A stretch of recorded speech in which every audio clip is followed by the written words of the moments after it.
So the EBRC actually looked at the voluntary filers who did tag their MD&A and developed a more robust MD&A taxonomy accordingly, and we're in the process of getting that ready to be submitted for public review so that that can be made available to the public too, because there's nothing that precludes a company from tagging their MD&A and putting it out on their website. And at least then that more robust framework is sitting there when the SEC inevitably turns to the next phase. Once companies get comfortable with the face of the statements and the footnotes, then it would be a logical next step for them to start tagging MD&A. Even from the SEC's perspective, they have to do quite extensive reviews of MD&A under SOX. So. Thank you so much, Emmy. Our next presenter is PV Boccasam, who will talk about perfect vision, the 2020 perfect sight. I'm sorry, the 2020 vision for continuous control monitoring, continuous assurance. Yeah, my name is PV. I'm the founder, chairman of Approva, and when I promised Dr. Miklos that I will not do a corporate pitch, so this is not going to be a sales job. So I promise you that. But what I do promise is a fairly controversial view to the discussion, and perhaps maybe a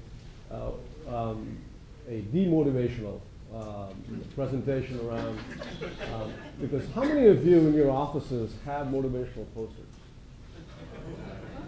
Come on. All right.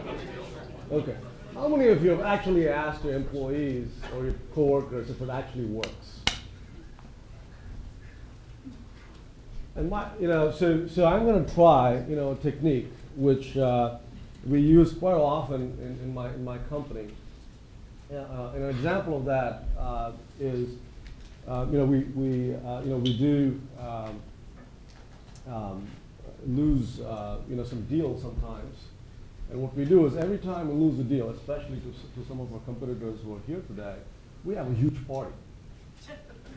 And what we've learned is that every time we celebrate, a loss, it actually improves morale. And there's more people are more likely to talk about it because they can have parties. So you're going to see my technique here work, and let's see if it does. So this is my first view on how meetings are.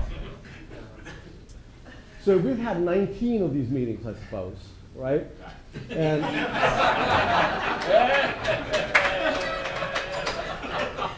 so any simple problem can be made worse, right, if enough meetings are held to discuss it.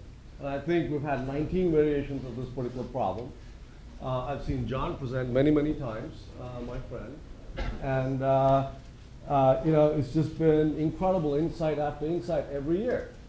But one of the fascinating things is the lovely lady mentioned that we've been talking about continuous auditing. Did you say, ma'am, from the 1800s? 1892. 1892 wrote the first edition of his auditing manual. This is incredible, isn't it?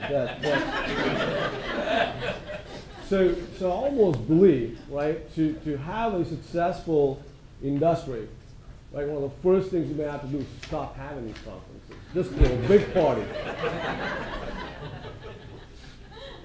So with that as a beginning, okay, this is what I thought I would do. I'd talk a little bit about one slide about why I'm here, so that you know that I'm not some scam job. And then kind of talk about the way I looked at the industry, I guess, for the last 3 years. And John talked about this as well. The first decade, if you will, was about sampling exercise, right? You sampled a few things. And my view, and I'm not an accountant, is that the first invention to pit the auditors was the paper and the pencil. The second big thing after that was the calculator, right? And in between, I think you're right? The whole punch card thing. And then the latest innovation that I think we lasted that for a long time, which is even, I think, more prevalent today, was the Microsoft Excel spreadsheet. Everybody wants to look at things in the Microsoft Excel spreadsheet. And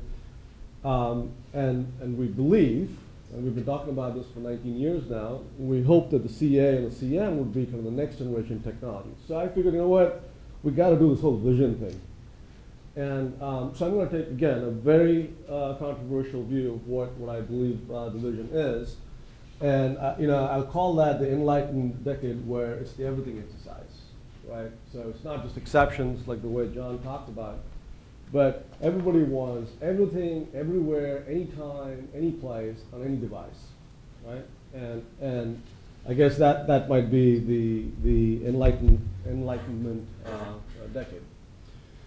Real quick, the reason I'm here is a reason that I guess all of us are here is that everything that we know about the space has been learned from these customers, right? So that's very simply put why we're here for.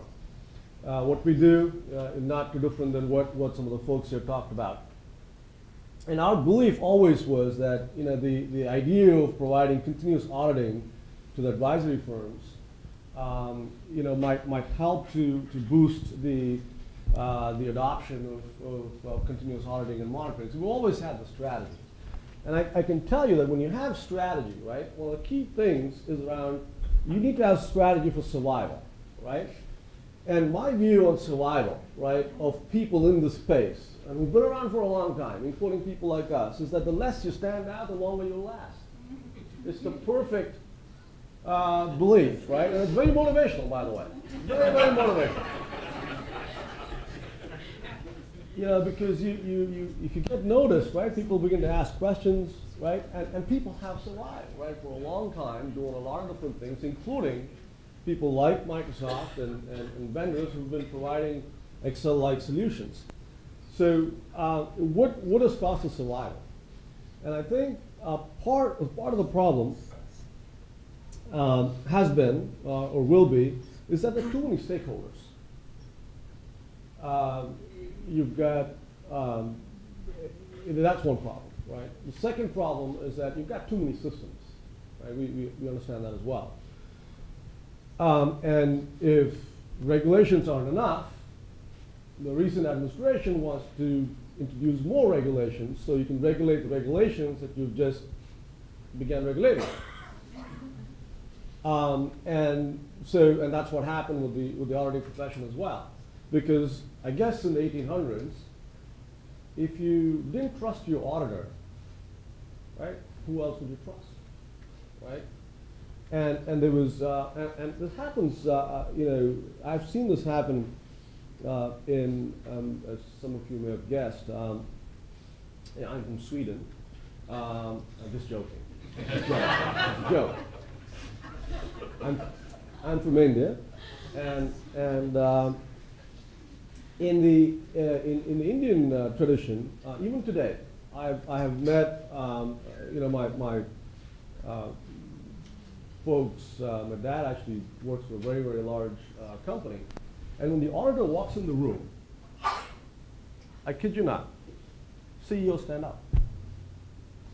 Even to this day, there's a lot of respect, right, for auditors in the Indian context. Anyone work here for Indian companies? Or it's true, and I'm not sure that works in other parts of the country. I'm not saying one's right or wrong, but there's this notion that when a management auditor or the external auditor would walk in, there's a level of respect that you would show when they would walk in. But given some of the stuff that we have seen, right, fun things like the Enrons and the MCIs, the Tycos. And by the way, we do have a wall of shame at work, where we have all the customers that we've been able to acquire. We actually put them on a frame thing, and we also put garlands around it. That's a very traditional Indian thing too, by the way, that we do. Anything you frame, we put a garland around it. And the view of that, right, is the fact that people have tried just about every technique